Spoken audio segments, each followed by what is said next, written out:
Olá. Bom, hoje a gente vai entrar numa cena que, assim, parece muito familiar, né? Muito. A gente está numa universidade, época de provas finais, e o foco é um estudante, o Bock. Ele está ali naquela pressão para estudar, mas tem uma força maior distraindo ele. A paixão juvenil. Exatamente. O material que a gente tem hoje é um trecho de uma narrativa que mostra uma noite que muda tudo na vida dele. Uhum. E a nossa análise aqui é para entender como essa mistura de, sei lá, pressão dos amigos, o conflito interno dele entre o dever e o desejo, E um encontro totalmente inesperado. isso. Como tudo isso pode definir o destino de alguém. Como um ato de puro desespero vira, de repente, uma oportunidade única. E o mais interessante é que não é uma coisa superficial, né? Não é só o garoto que quer ir pro bar em vez de estudar. Não mesmo. O que a gente vê é um conflito muito profundo no Bock. De um lado, ele tem a responsabilidade com a família, com a aldeia dele, Um peso enorme. um peso enorme, e do outro, essa obsessão por uma garota, a Galinda, e o jeito que ele lida, ou melhor, não lida com essa pressão, diz tudo sobre ele, sobre as inseguranças, o ambiente em que ele vive, tudo. Perfeito. Então vamos direto para a cena. Começa no quarto do Bock, ele tentando, coitado, estudar a teoria da irrigação. O que já é uma tortura por si só. Com certeza. Aí a porta abre com tudo e entra o Avarik com a turma dele já com o convite. Que se foda a teoria da irrigação quando os bares estão abertos. É a tentação em pessoa, né? E a pressão é forte. Eles chegam cantando, nós vamos pro bar. É uma energia que quase te arrasta junto. Total. Mas tem um detalhe físico que eu achei genial. O dos pés no chão. Esse mesmo. O texto fala que o Bock firma os pés no chão para que o tamanho diminuto dele não inspire os amigos a simplesmente carregá-lo para a festa. É um gesto pequeno, mas que revela um universo de insegurança, né? Ele precisa se ancorar, literalmente, para não ser levado pela correnteza. E essa dinâmica com o Avarik é muito boa. Ele não é só um fanfarrão. Ele parece se importar de verdade com o Bock. Sim, ele percebe que tem algo errado. Ele insiste, né? Algo aconteceu com você. Não me diga que não há nada de errado, porque você não é um bom mentiroso. Ele vê que o amigo não tá bem. Só que o jeito dele de ajudar é arrastando o cara para beber. E aí entra outra camada, que é a da classe social. Ah, sim. O Avarik é o retrato da autoconfiança, do privilégio. O texto dá uma pista visual fantástica. O colarinho da jaqueta dele com o veludo vermelho escuro. A fita de privilégio. Exato! É como se ele vestisse a própria classe social. E cada gesto, como aquele beijo na testa e nas bochechas, Super constrangedor. um costume da classe alta do norte que só faz o Bock se sentir mais deslocado, mais um impostor naquele mundo. É verdade. E ainda tem aquela menção ao tal clube de filosofia, né? O Avarik joga isso no ar como se fosse algo super secreto. E a reação do Bock é de desprezo total.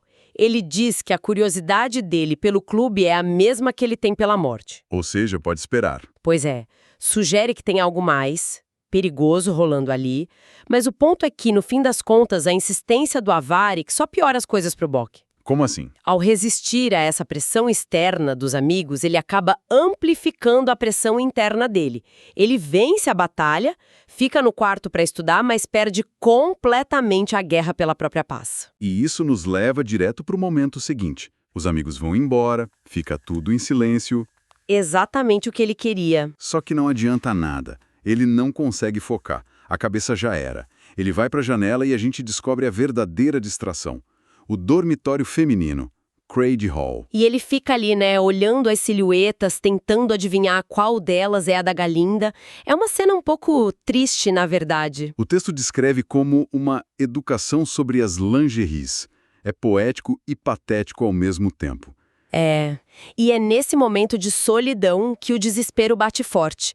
O texto conecta essa angústia amorosa com a pressão da família de um jeito brilhante. A frase da cevada. Essa mesma.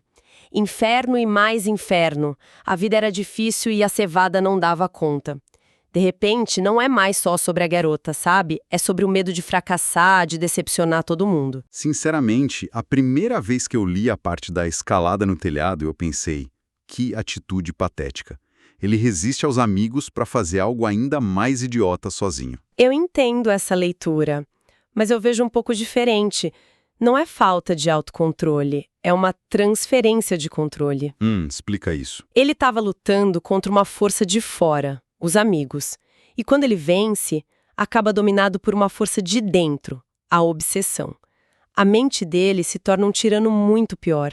Ele precisava fazer alguma coisa. Tomar uma atitude, qualquer que fosse. Isso, para sentir que tinha algum poder sobre a própria vida. E a ideia que vem é essa, completamente maluca: escalar o telhado de um estábulo para ver a janela dela melhor. E a descrição dele subindo como um caranguejo é ótima. É ágil, mas ao mesmo tempo desesperado. Exato. E por um instante, a gente até pensa que o plano vai dar certo. Ele chega no topo, sente o vento, tem a vista privilegiada, ele está totalmente no mundo da fantasia dele. E é aí que o mundo real chega com tudo. Com uma voz gritando lá de baixo: "O que diabos você está fazendo aí?" O susto é tão grande que ele despenca. E a queda é descrita de um jeito que é quase um desenho animado, né? Ele rola como um brinquedo infantil Bate numa pereira, que provavelmente salva a vida dele. e aterrissa num baque surdo num canteiro de alfaces. É o auge da humilhação. Impossível não rir. A imagem dele ali, sem ar, no meio das alfaces, é o fundo do poço. E é aí que a dona da voz aparece. E a primeira fala dela já define tudo. Ela olha para a cena e diz, com a maior naturalidade: "Ah, que genial! As frutas estão caindo das árvores mais cedo este ano." Essa é a Elfaba. Uma única frase e a gente já entende tudo sobre ela. Sarcástica, inteligente, imperturbável. Totalmente. Ela vê um cara caindo do telhado e a primeira coisa que ela faz é uma piada seca. O diálogo deles depois é fantástico. O Bock, morrendo de vergonha, tenta se explicar e pergunta o que ela faria no lugar dele, assustada no telhado. E a resposta dela é de outro mundo. Ela não diz, eu gritaria ou desceria com cuidado, não. Ela diz que se viraria do avesso para ficar mais leve e flutuaria até o chão. O que é uma resposta genial e completamente bizarra. Mostra que a cabeça dela funciona de outro jeito, né? Ela não se encaixa nas reações normais, nesse mundo que ela mesmo descreve como rosa e branco como leitão. Exato. E isso me leva a pensar que, às vezes, é só nesse estado de vulnerabilidade total, no fundo do poço, que uma conexão de verdade pode acontecer. Porque ele não tinha mais nenhuma defesa, nenhuma máscara. Nenhuma. Ele estava ali coberto de terra, humilhado, e é essa falta de fachada que permite que a Elfaba veja quem ele realmente é. E ela vê mesmo. A percepção dela é afiadíssima. Ela vai direto na jugular. Suspeito que você queira saber da senhorita Galinda. Deve ter sido um soco no estômago para ele. E aí vem a grande virada da história. A revelação de que a Elfaba não só conhece a Galinda, como é colega de quarto dela. é inacreditável. A tentativa de espionagem, que foi um fracasso retungante, acaba por acidente colocando ele cara a cara com a única pessoa que poderia ajudá-lo. A queda dele, literalmente, o coloca no caminho certo. É a mais pura serendipidade. Ele estava buscando uma imagem, uma fantasia, e encontrou uma ponte real para o desejo dele. O pior momento da noite. Se tornou um mais sortudo. E aí eles fecham um acordo. A Elfaba, mesmo tirando o sarro dele o tempo todo, se oferece para marcar o encontro entre ele e a Galinda. Mas a justificativa dela é bem cínica. Muito. Ela diz algo como: quanto mais cedo melhor, para acabar com a sua alegria da maneira mais organizada e completa possível. Eu não acho que seja crueldade.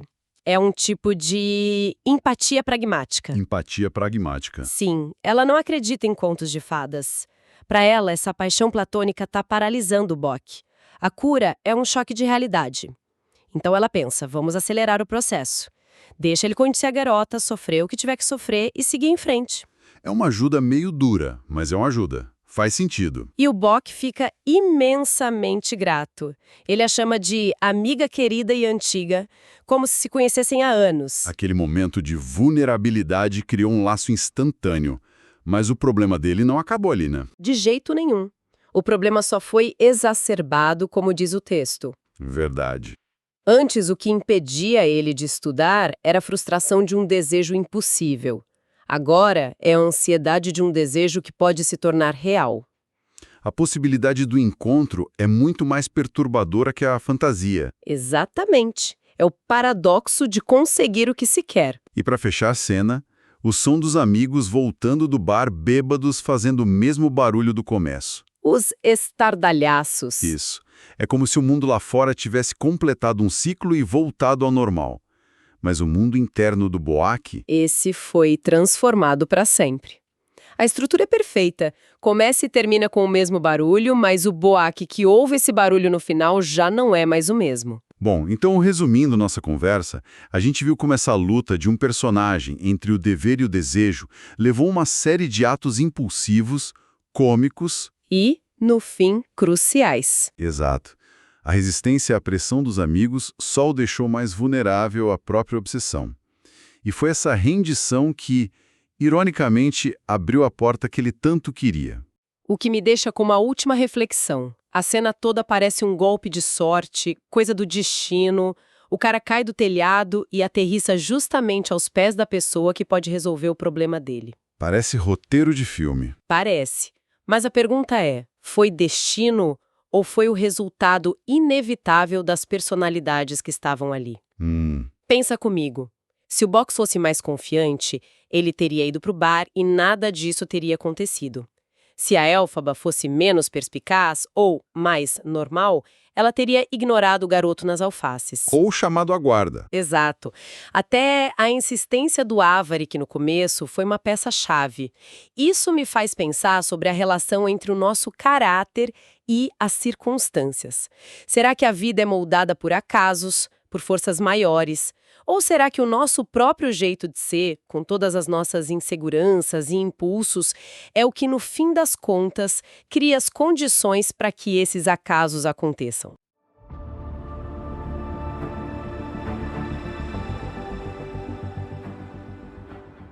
Olá e bem-vindos! Hoje a gente vai fazer uma coisa um pouco diferente. Vamos mergulhar de cabeça em uma única cena. Sabe aquele momento que parece pequeno, mas que se a gente olhar bem de perto, tem um universo inteiro ali dentro? Ah, com certeza. Então, é exatamente isso que temos hoje. Um primeiro encontro, assim meio clandestino, no telhado de um estábulo, entre três personagens que, nossa, não poderiam ser mais diferentes. O esperançoso Bock, a sofisticada Galinda e a enigmática Elphaba.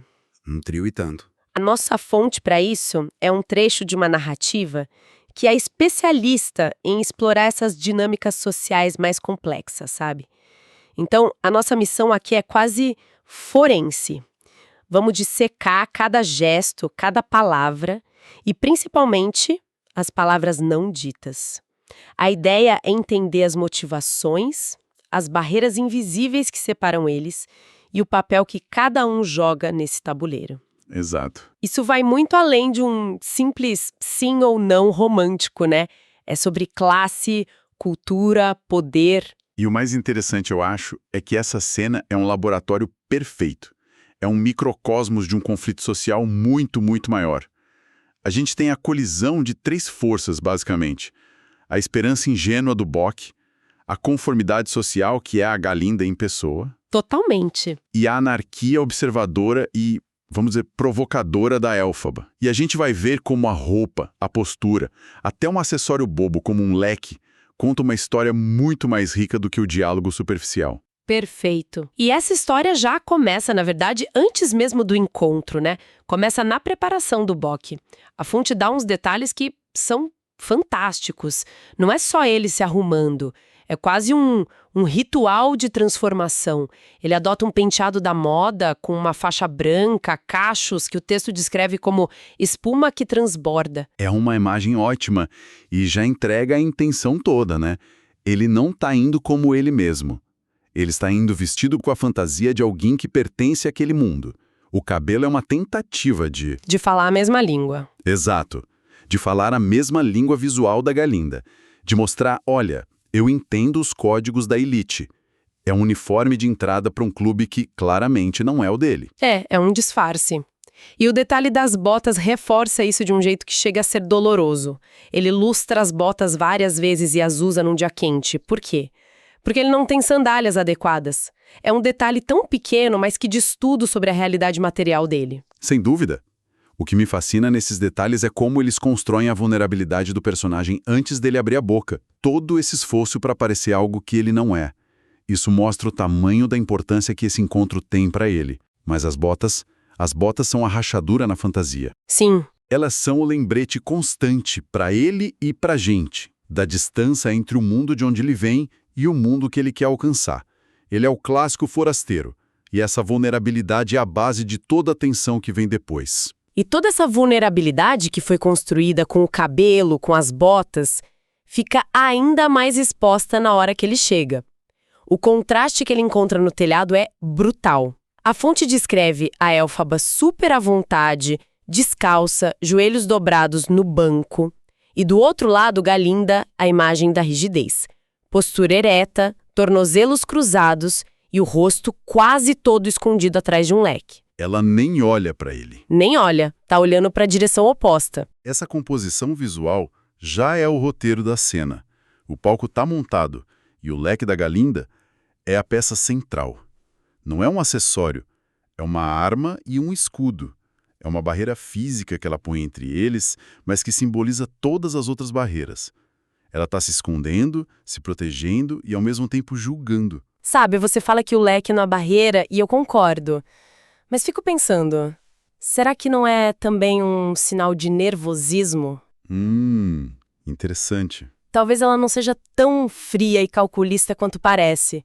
O leque pode ser um jeito de esconder a própria insegurança dela, numa situação que foge totalmente do protocolo que ela conhece, sabe? É uma ótima observação. E provavelmente são as duas coisas ao mesmo tempo.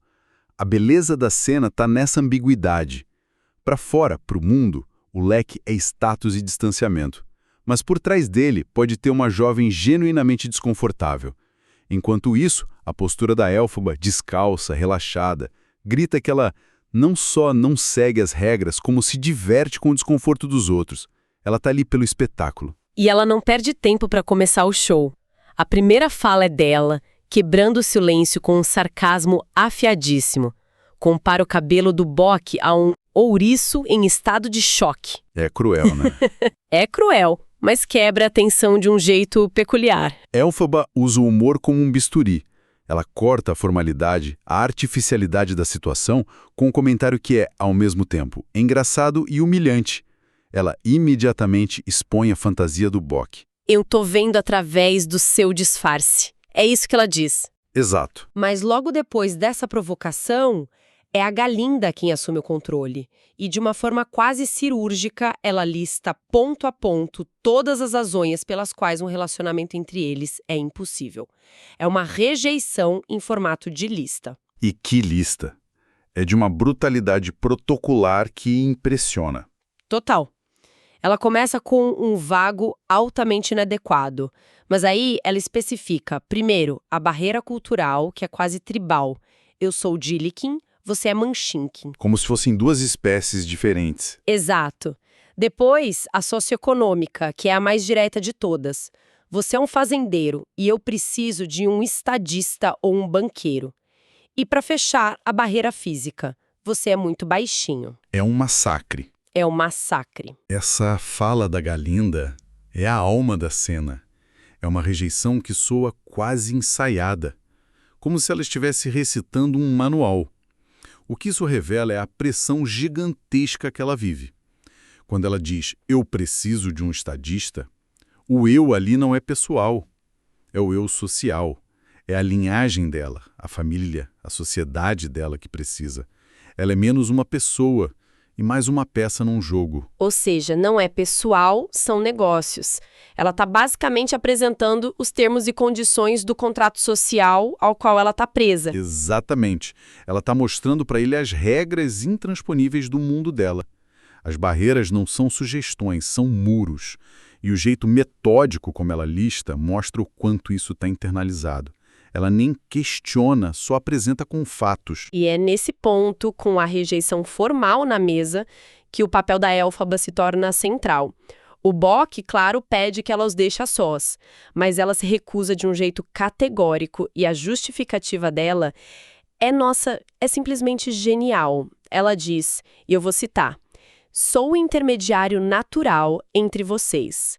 Você fala a língua dos ricos, você fala pobreza esfarrapado. Além disso, paguei por este espetáculo, tenho direito de assistir." Essa fala é o manifesto da Elphaba. É isso. Ela não se enxerga como uma intrusa, uma vela. Ela se posiciona como uma figura essencial, uma tradutora. Na cabeça dela, a comunicação direta entre Bock e Galinda é impossível, porque eles falam dialetos sociais diferentes. Sem ela ali para traduzir as hipocrisias, a conversa morreria ali. Ela tá ali para forçar um pingo de verdade, mesmo que seja através do caos. E a segunda parte da frase, "paguei por este espetáculo", mostra o quanto ela também está se divertindo com tudo. Ela é a diretora e a plateia de uma peça que ela mesma ajudou a montar. E ela não para de intervir. Quando o Bock tenta ser um pouco mais poético, ela corta na hora. Isso parece ensaiado. Ela não permite artificialidade. Ela é um detector de mentiras ambulante. Qualquer frase que soe como parte de um roteiro social, ela aponta e desmonta. E mais tarde, quando o Bock insiste, ela começa a narrar as ações dele como se fosse um documentário da vida selvagem. Eis o macho bestial rugindo na selva. Em busca da parceira. É uma forma de desarmar ele, de mostrar o quão ridículo e previsível aquele papel do conquistador insistente também é. O que nos leva a uma questão, né? Ela tá ajudando ou tá atrapalhando? Ao expor a artificialidade de todo mundo, ela impede que qualquer um consiga jogar o jogo. Essa é a grande questão. Ela é um catalisador para a autenticidade, mas a autenticidade forçada pode ser destrutiva. Por um lado, ela força um confronto real. Por outro, talvez ela esteja sabotando a dança social delicada, que, por mais hipócrita que seja, é a única linguagem que eles conhecem. Ela quebra as ferramentas deles e diz, agora se virem. E o mais impressionante é que mesmo sem as ferramentas e sendo ridicularizado, o Bock não desiste. Ele percebe que a porta do romance foi fechada, então ele muda de tática. De um jeito muito inteligente, ele propõe a amizade, e é aí que algo inesperado acontece. Parece que isso de alguma forma atinge a Galinda. Sim, a mudança de estratégia dele é brilhante. Ao abandonar a pretensão romântica, ele sai do roteiro. Ele deixa de ser o pretendente inadequado e se torna algo que ela não sabe como classificar. A reação dele é muito reveladora. É mesmo. A fonte da pista sutis diz que quando ele a elogia, o leque se movia mais rápido. Ah, o leque de novo. Ela chama a ideia de idiota, mas ela está considerando. E o elogio que ela devolve é tão ambíguo. Ela diz que ele é divertido de se ver. O que isso quer dizer, né? Que ele é um entretenimento, um bobo da corte, ou que tem algo genuinamente cativante nele. Exatamente essa ambiguidade que mostra as rachaduras na fachada dela. O dever social foi cumprido. A rejeição formal foi feita. Agora, a curiosidade pessoal começa a aparecer. O leque se agitando é um sinal clássico de agitação interna. Os elogios ambíguos, a hesitação. É o conflito. A Galinda social contra a Galinda pessoal. E a persistência do Bock está funcionando. Ele conseguiu furar a armadura. E bem nesse momento, quando parece que um pequeno avanço foi feito, que as regras estão sendo dobradas, a própria regra entra em cena. A chegada da Aya à McClutch. O clímax perfeito. Interrompe tudo. Ela representa a autoridade, a ordem, o sistema. Ela não é só uma personagem. Ela é o sistema ganhando pernas e voz. É a materialização de todas as barreiras que a Galinda só estava recitando. Se a Galinda é o agente do sistema, a McClutch é o sistema em si. A presença dela diz, a brincadeira acabou. Voltem para suas caixas. O experimento social da Elphaba é encerrado à força pela realidade. O final da cena é melancólico e cheio de mensagens nas entrelinhas. O Bock, magoado, confronta a Elphaba e a resposta dela é totalmente enigmática. Algo como, os erros demoram um tempão para serem postos à prova. Por que você não volta um dia desses? Esse comentário da Elphaba, ela dizendo que o jogo é longo. Ela vê o quadro geral. Para ela, essa noite não foi um fracasso. Foi só o primeiro movimento numa partida de xadrez muito mais longa. Ela está plantando a semente da persistência no Bock, sabe? Sugerindo que o resultado de hoje não é o veredito final. E enquanto isso, a Galinda executa uma jogada de mestre. Para Ama Clut ouvir, ela reafirma a posição dela, diz que o Bock foi presunçoso, recusa um novo encontro, faz todo o teatro que a autoridade espera. Mas, no meio desse discurso de rejeição, ela planta uma sementinha. Ela diz: se os nossos caminhos se cruzarem de maneira legítima, terei a cortesia de ao menos não ignorá-lo. Obra social. Publicamente, ela cumpre o papel dela, acalma a Alma Clut, reafirma as barreiras. Mas pro Bork, ela está entregando um mapa. Ela está dizendo: por esta porta clandestina, não, mas existe um caminho legítimo. Encontre-o. É uma rejeição que, na verdade, é uma instrução. Ela está dando a ele as novas regras do jogo. E a resposta final do Bork é a prova de que ele entendeu tudo perfeitamente. Quando ela diz que ele deve se satisfazer com essa promessa, ele responde: jamais. Mas é um começo. Ele não se dá por satisfeito, mas reconhece a abertura que ela deixou. Exato. Ele perdeu a batalha da noite, mas ele percebe que ganhou um ponto de partida. A dinâmica de poder que começou com ele totalmente vulnerável se equilibrou um pouquinho. Ele não conseguiu o romance, mas conseguiu algo talvez mais valioso, uma conexão, uma fresta na muralha. E agora ele tem um objetivo claro. Então, quando a gente junta todas as peças, o que essa cena nos mostra é um retrato de uma sociedade engessada, com um personagem tentando furar essas barreiras com uma sinceridade quase kamikaze. E outra personagem que vive prisioneira dessas mesmas regras, mas que talvez queira uma fresta para respirar. Exato. E fundamentalmente vimos o papel da disruptora, a Elphaba. Ela é o ácido que corrói a fachada de todo mundo, forçando eles a confrontar o quão artificiais são essas regras. A conversa teria sido totalmente diferente. Provavelmente teria acabado na primeira fala da Galinda, se não fosse por ela.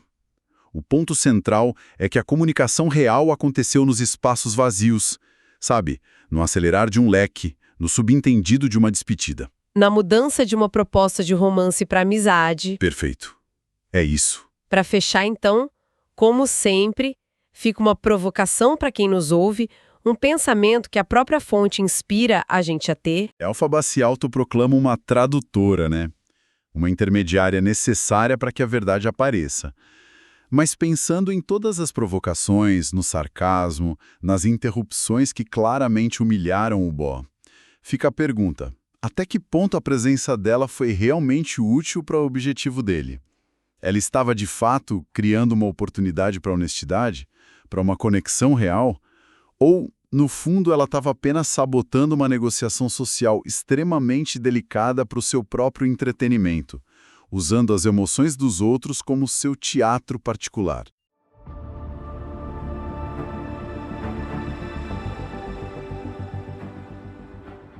Olá! Hoje a gente vai dar um mergulho num verão em X, uma cidade universitária, e que, assim, por fora parece ser só isso mesmo, né? Calor, estudos, umas paqueras de férias. O material que a gente tem aqui são uns trechos de uma história que acompanha a vida de uns estudantes. E a nossa missão hoje é entender como é que as interações mais banais, sabe? Amizades, flertes, como tudo isso se enrosca com as tensões políticas e sociais gigantescas do mundo deles. Exato. E o que é fascinante nisso é o paradoxo, né? A gente pensa numa universidade como um lugar que, sei lá, mistura todo mundo, que quebra barreiras. Sim, um lugar mais igualitário, talvez. Pois é, mas o que essas fontes mostram é o exato oposto. O campus de Schleswig não é um equalizador. Ele é um espelho que amplifica as divisões do mundo lá fora. Você vê um sistema de castas super rígido, preconceito regional, hierarquia social e, borbulhando por baixo de tudo, o conflito principal, a tensão entre humanos e animais. É uma verdadeira panela de pressão disfarçada de campus. Panela de pressão é uma ótima imagem. Ok, então vamos abrir essa panela. A gente começa seguindo um personagem chamado Bock. Ele tá ralando no verão, trabalhando na Biblioteca das Três Rainhas, basicamente cuidando de manuscritos antigos sob a supervisão de um rinoceronte. A vida social deles são dois amigos, Crope e Chibit, e a descrição deles é ótima. Diz que eles são cheios de fofocas mal contadas e referências obscuras, zombeteiros e leais. Sabe, aquele tipo de amigo de faculdade que só serve pra fazer piada na hora errada. Exatamente esses. Eles são o coro cômico, o contraponto pé no chão pro drama do Bock. Porque, vamos ser sinceros, o Bock não tá nem aí pros manuscritos. O grande projeto dele para aquele verão é um só: Galinda. conseguir reencontrar Galinda, a garota por quem ele está completamente obcecado. E é aí, quando ele finalmente encontra, que a gente entende o que você falou sobre o sistema de castas. Sim, o encontro é um show de formalidades. Primeiro que ela não tá sozinha, claro. Tem a Ama Clutch, uma acompanhante, o que já mostra que moças de boa família não andam por aí sozinhas. Claro. E o encontro em si acontece por causa de um evento totalmente aleatório, um pequeno terremoto que fecha a biblioteca. A interação é super travada. Muito. Galinda cumprimenta super formal, o Bock fica mudo de nervoso e os amigos dele, claro, soltam a pérola. Ele está maduro como um pêssego. E aí vem a gafe. A gafe monumental do Bock. Ele, todo nervoso, diz que é emocionante vê-la em X durante o verão. Parece um elogio, né? Inofensivo. Totalmente. Mas pra ela, é quase um insulto. A reação é imediata. Ela saca o leque, baixa os olhos. A fonte deixa claro que, na cabeça dela, X no verão é lugar de plebeu. E ela se apressa em se justificar dizendo que, na verdade, alugou uma casa com as amigas num lugar muito mais chique. Nossa, Isso não é só snobismo, é pânico. É o medo de ser associada a algo comum. é uma preocupação com status que é absurda, né? Mas por que isso é tão importante pra ela? É só uma questão de ser rica ou tem algo mais aí? Ah, tem muito mais. Esse comportamento revela a insegurança de uma elite. Uma elite que sente que o poder dela pode não ser tão sólido assim.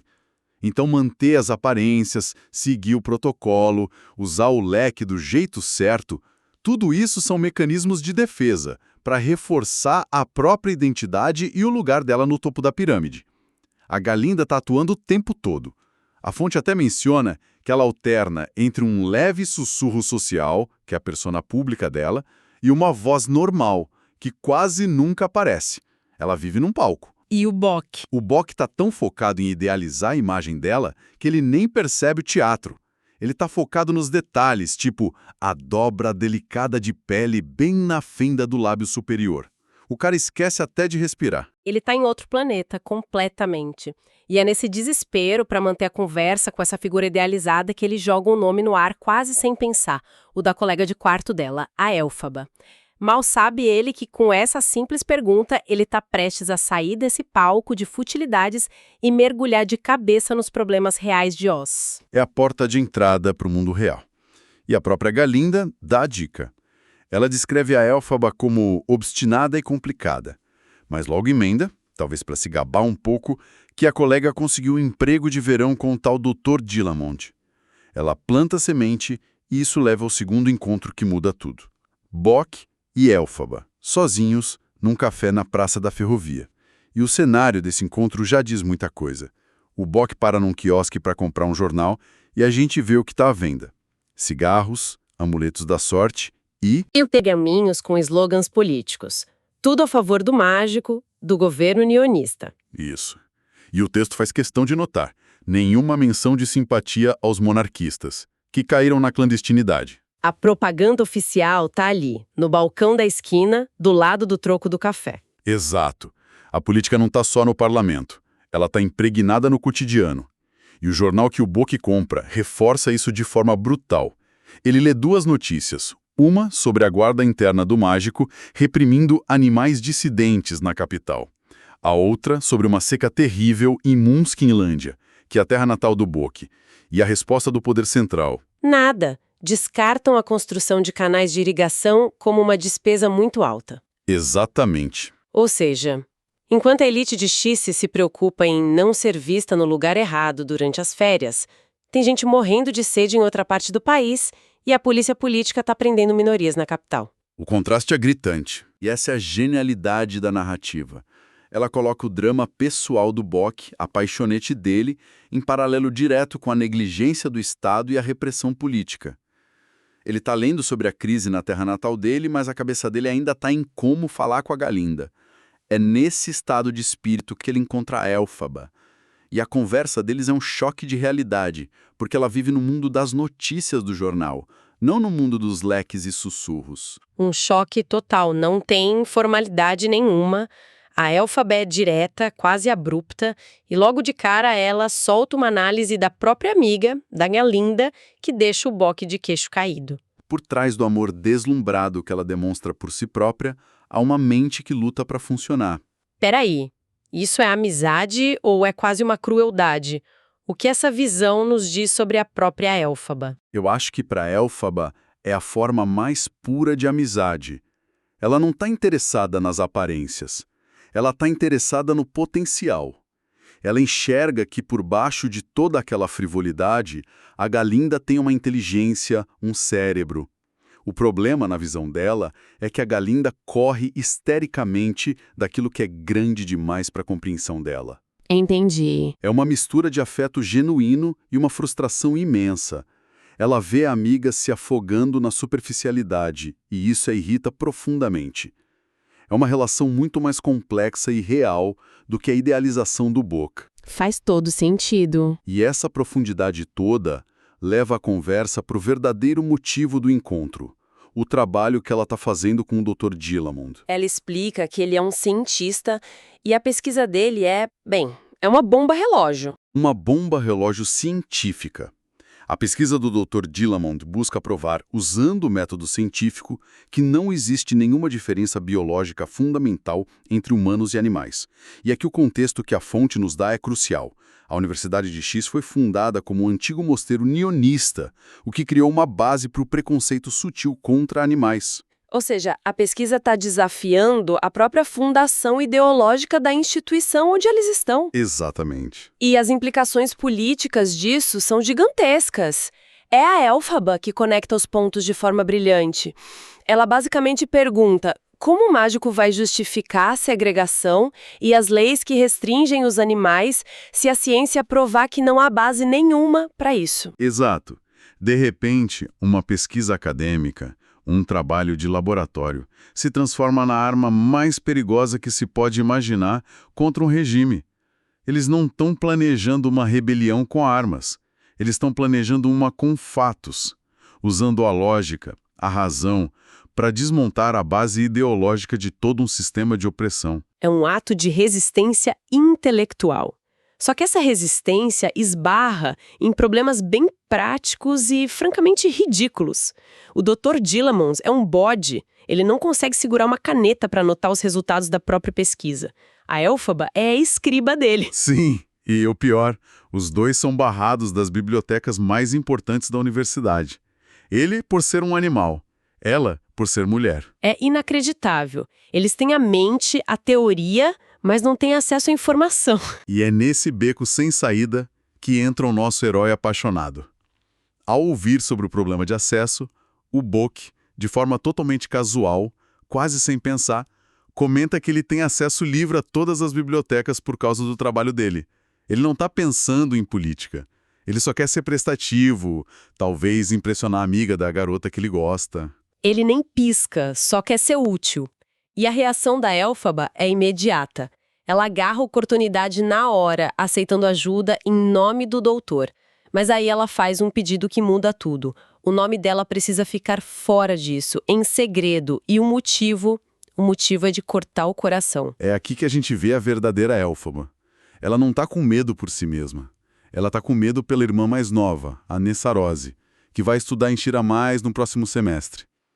Ela teme que a diretora da universidade, a Madame Morrorosa, que é uma figura poderosa e alinhada ao regime, use a irmã para se vingar dela. Nossa, a ativista durona, a mente brilhante que desafia o Estado, tem uma vulnerabilidade, o amor pela família. A prioridade máxima dela não é a revolução, é proteger a irmã. Uau! Então, com um simples gesto de gentileza, uma oferta casual para pegar uns livros, o Bock, que só queria saber de romance, se torna um colaborador. um cúmplice num projeto científico que pode derrubar o governo. É uma virada em tanto. É uma virada impressionante. A gente começou essa análise falando de paixonite de verão, manobra social, e de repente estamos no meio de uma conspiração política com discriminação, segregação e ciência como arma. E a narrativa nos deixa com um último detalhe. Uma imagem final que é sutil, mas absolutamente demolidora. Depois que a Elphaba vai embora, o Bock fica no café processando tudo aquilo, e aí lentamente ele olha ao redor e percebe uma coisa. Não havia outros animais no café. Nenhum. Nossa, é verdade. É um soco no estômago. Você lê a notícia no jornal sobre animais dissidentes e parece uma coisa distante, né? Uma questão política abstrata. Mas aí você olha ao redor e percebe a ausência. A segregação tá ali, no seu café, silenciosa, no dia a dia. É a política se tornando pessoal, visível. Exato. Precisamente. Aquilo que era uma manchete, agora tem um rosto. Ou melhor, a ausência de rostos. A realidade da segregação, que antes era teórica para ele, agora é concreta. Ele está sentado bem no meio dela. E, sem querer, ele acaba de escolher um lado. Então, no fim das contas, o que essa história nos mostra é como motivações que são totalmente pessoais, o desejo de um garoto de se aproximar de quem ele ama, o amor de uma irmã pela outra, acabam se enredando em movimentos políticos gigantescos. Quase por acidente. Ninguém ali acordou de manhã e decidiu, hoje vou começar uma revolução. Isso nos deixa com uma questão para pensar, não é? Em que ponto um pequeno favor, uma ajuda casual a um amigo, se transforma num ato de resistência política? E será que a pessoa envolvida sequer percebe quando essa linha é cruzada? É uma boa pergunta. O Bock ofereceu ajuda por cortesia, para ser um cara legal, mas as consequências desse simples ato podem ir muito além do que ele ou qualquer um de nós poderia imaginar. Ele virou uma peça num jogo muito maior sem nem saber as regras.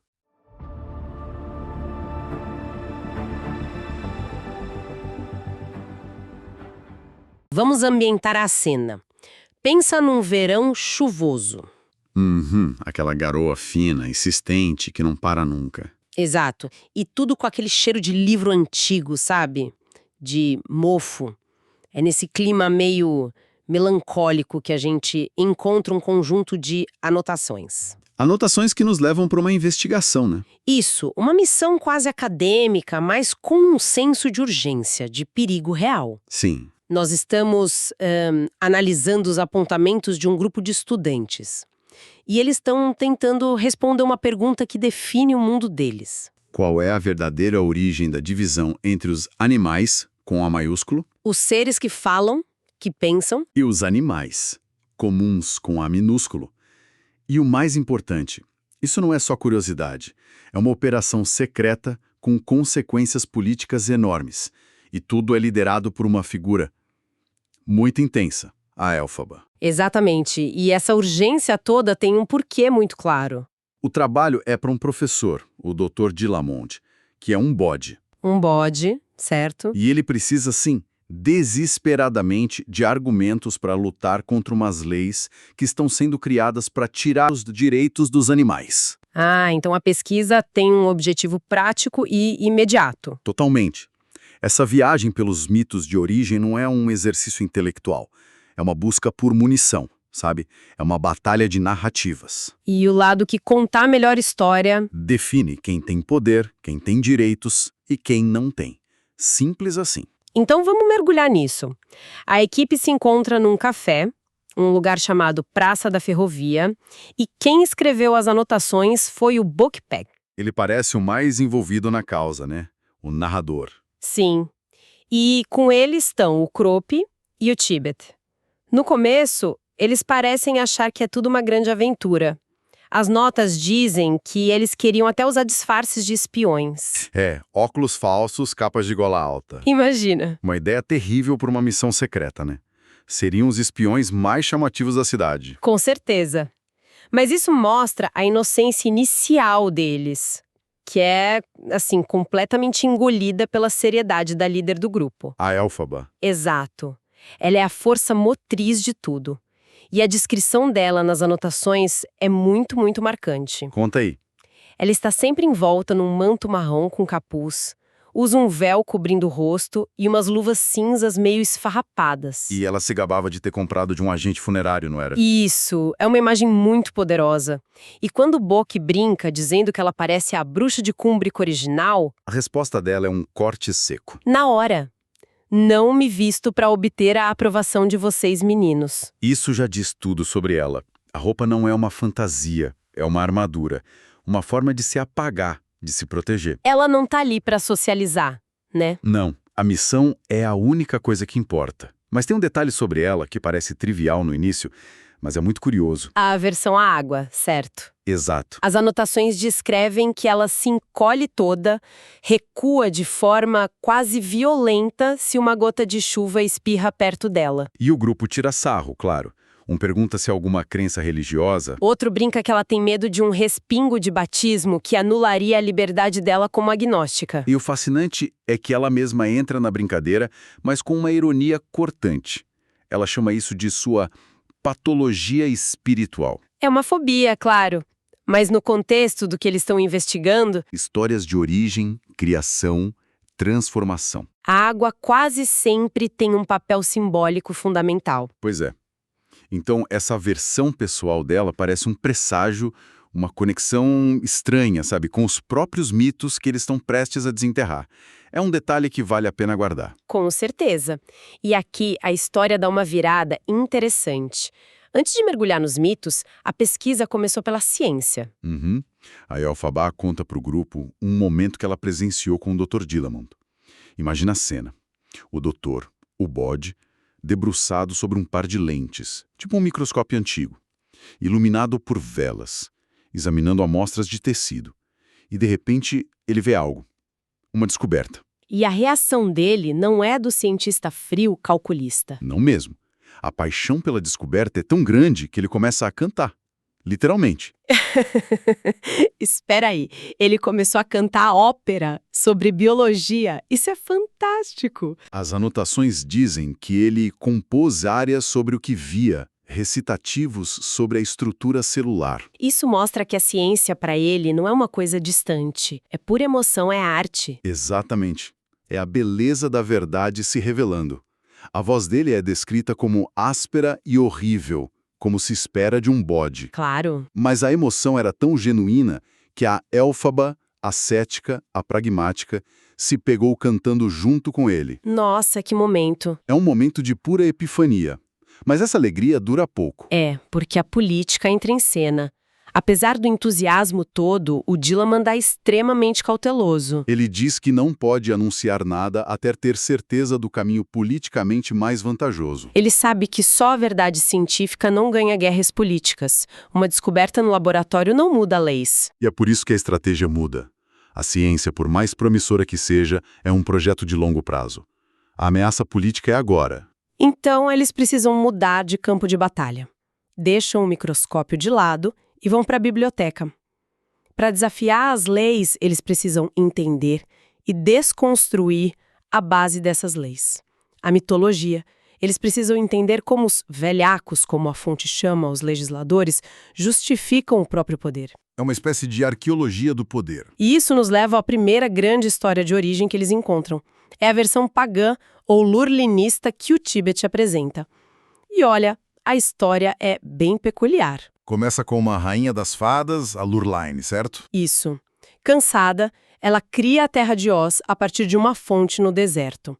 Ela bebe da água, tira um cochilo e, quando acorda... Bem, as notas dizem que ela se aliviou copiosamente. Uma forma muito elegante de dizer que ela fez um xixi monumental.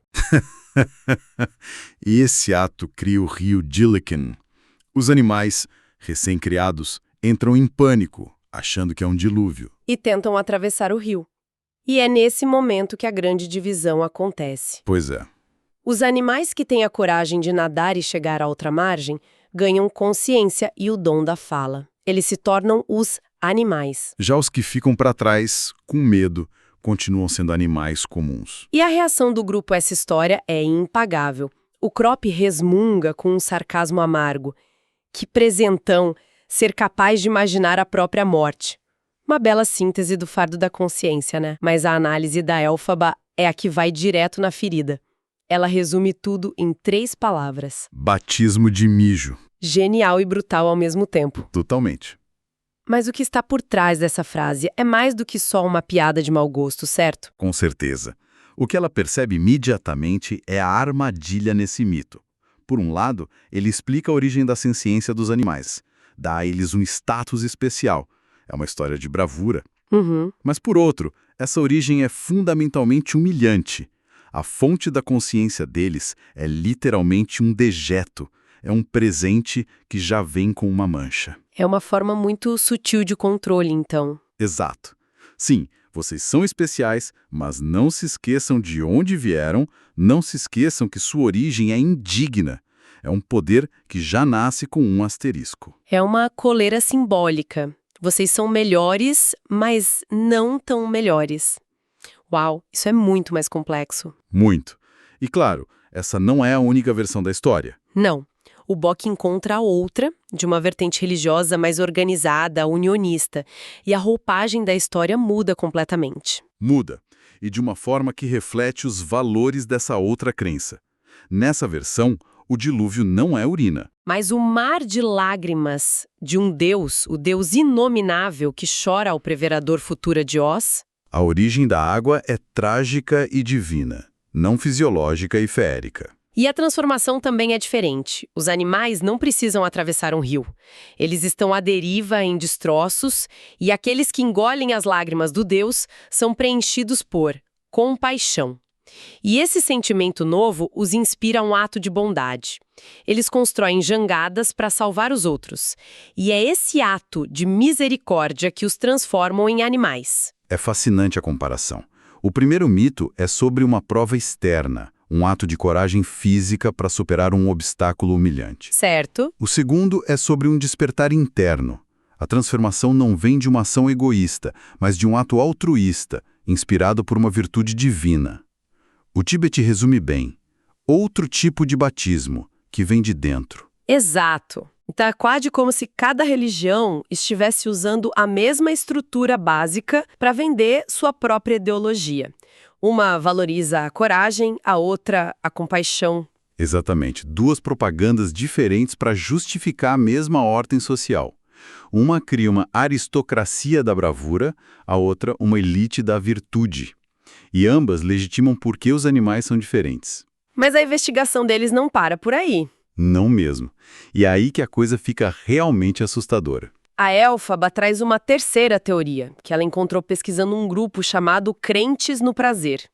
A versão deles não tem nada de divino ou natural. Para eles, a distinção entre animais e animais não foi um evento, foi um feitiço. Um feitiço antigo, poderoso e duradouro, lançado supostamente pela tal bruxa de Kumbrik. E essa ideia muda completamente o tabuleiro do jogo. Se a senciência, a alma, a consciência dos animais foi criada por magia, ela também pode ser desfeita por magia. o status deles deixa de ser um direito de nascença e se torna uma condição artificial, temporária. Reversível. Isso é politicamente uma bomba atômica. É a arma ideológica perfeita para quem quer oprimi-los. Transforma a identidade deles em algo frágil e legítimo. E a Elphaba percebe isso na hora. Ela chama a ideia de propaganda perigosa. Ela nem acredita que a bruxa existiu, mas entende o poder aterrorizante dessa narrativa. Porque se as pessoas acreditarem que a consciência de um grupo pode ser desligada, Isso justifica qualquer atrocidade cometida contra eles. É o passo final da desumanização. e o mais sombrio, segundo as anotações dela, é que essa ameaça não é só teórica. Ela diz que, enquanto os feiticeiros fazem seus experimentos, os animais já estão No mundo real. perdendo seus direitos, um por um. Ela descreve isso como uma campanha política coerente. Ou seja, o mito do feitiço reversível não é só uma história. É a justificativa que o poder estava precisando para uma agenda de opressão que já está em andamento. O mito vira uma arma política no presente. A discussão deixa de ser sobre o passado para ser sobre a sobrevivência, agora. E é nesse exato momento, quando a conversa atinge o pico de tensão. Que a realidade, do lado de fora, invade o café. No meio de uma frase, a Elphaba se cala. Ela puxa o capuz com força sobre a cabeça, se encolhe no manto como um animal assustado. Ela viu alguém, do outro lado da rua. As notas descrevem uma criatura tiquetaquiante chamada Grummagic. Um ser que trabalha num lugar chamado Crash Hall e que é associado a uma figura de poder, uma tal de Madame Morrorosa. E a atmosfera muda instantaneamente. Em um segundo, eles estavam num debate intelectual sobre teologia e política. No segundo seguinte, eles estão numa cena de espionagem. Com paranoia e medo real. O perigo que eles discutiam de forma abstrata agora tem um rosto, está observando eles. A missão secreta se torna palpável e extremamente arriscada. O medo dela é tão visceral que ela encerra a reunião ali mesmo, na hora. Passa as tarefas às pressas, em sussurros, e o grupo se desfaz. Cada um desaparecendo nas suas enevoadas da cidade. A busca pela verdade, eles acabam de descobrir, não é um jogo. Tem um custo real e um perigo imediato. Essa cena final no café é a síntese perfeita do conflito. A luta deles nunca foi só acadêmica. As ideias que eles estavam trocando ali têm poder, têm consequências. E as forças contra as quais eles estão lutando estão ouvindo. A teoria e a prática, o mito e a política, colidem de forma violenta naquele momento de silêncio e medo. Então, fazendo um balanço do que a gente viu nessas anotações, foi uma viagem ao coração das histórias que formam uma sociedade. Nós acompanhamos a investigação secreta sobre 3 narrativas que competem para definir a realidade deles. Uma sobre um batismo humilhante. Que concede poder, mas também impõe vergonha. Outra sobre lágrimas divinas que inspiram compaixão e elevam. E uma terceira, a mais perigosa de todas, sobre um feitiço que pode ser revertido, transformando direitos em privilégios frágeis. E as anotações terminam assim, com essa imagem de medo, com o grupo se dispersando na névoa.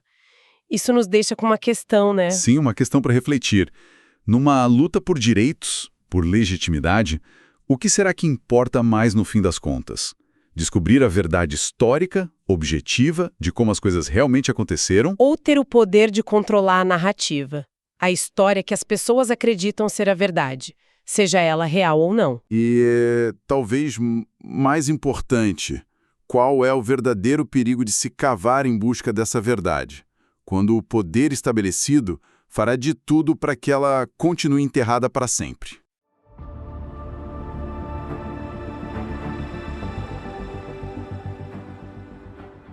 Olá e bem-vindos. Hoje a gente vai mergulhar num material fascinante. Um trecho de uma história que é basicamente um estudo de caso sobre o desastre social na juventude. Olá! Tem um convite falso, uma paixão cega e uma viagem de fim de semana que dá muito, muito errada. E o que é genial nesse material é como uma brincadeira de péssimo gosto, acaba funcionando como um raio-x, sabe? Um raio-x das inseguranças e até da crueldade que pode existir ali num grupo de jovens. Exato. A história toda é construída no não dito, na tensão entre o que os personagens falam e o que eles realmente sentem. E o cenário é a Universidade de X. As nossas fontes focam em 4 personagens principais. Primeiro, a Elphaba, que é a aluna mais dedicada, super inteligente, mas bem isolada socialmente. A outsider. Isso. Aí a gente tem o Bulk, que está perdidamente apaixonado pela garota mais popular do campus, a Galinda. Que, por acaso, é a colega de quarto da Elphaba. Exatamente. O que já cria uma dinâmica interessante. E para fechar o quarteto tem o Avarik, um amigo do Bock, que é o típico filho de nobre bem arrogante. Um elenco perfeito para o caos. Totalmente. E a nossa missão aqui é entender como uma carta forjada, um simples convite para uma casa de veraneio, vira o estopim que revela a verdadeira natureza de cada um deles. A carta é a desculpa perfeita. Sim. A gente vai tentar desvendar o que está por trás de cada ação, da manipulação desesperada à humilhação pública. É o gatilho, né? E quem dispara esse gatilho é o Bock. Ele está obcecado pela Galinda, então quando Elphaba mostra para ele uma carta que supostamente recebeu dela, ele não pensa 2 vezes. Ele vê o que ele quer ver. Ele vê ali uma mensagem secreta, uma chance de ouro. É a projeção total dos desejos dele, né? Ele não tá lendo a carta que tá no papel, ele tá lendo a carta que ele queria receber. Totalmente. A carta em si é toda florida. Convida a Elphaba para um lugar chamado Capricho nos Pinhais.